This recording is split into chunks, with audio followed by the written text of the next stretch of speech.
Hello guys, so magandang hapon po sa ating lahat, and today dito po tayo ngayon sa panibagong video natin. So dito po sa jump mining.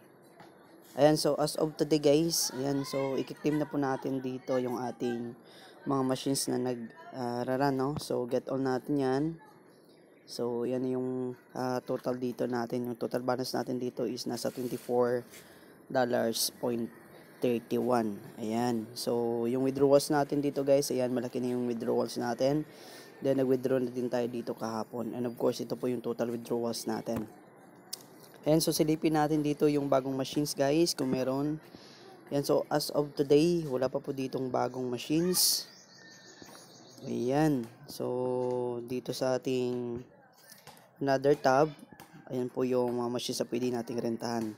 Then, update naman po dito guys, only $7 lang po yung ating investment dito. Then, ang $7 natin dito is kapag i-deposit natin yung $7 natin gamit yung GCash natin, pindot natin $7, so we have 470 pesos yung ating first investment dito.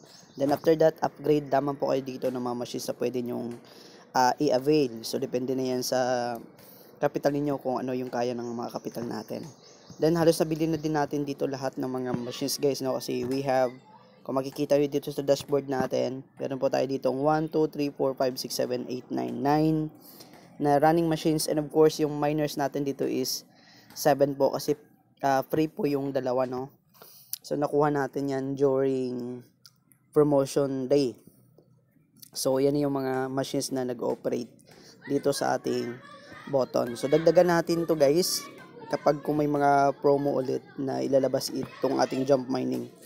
So ayan na muna yung update guys, and click natin dito yung task, baka nakalimutan natin. Ito yung ginagawa natin dito daily, no? So na check na din natin yan. So ayan, balikan naman natin to bukas. So ayan lang guys, and kung gusto niyo mag-join dito, andyan po yung link natin sa description box ng video na ito.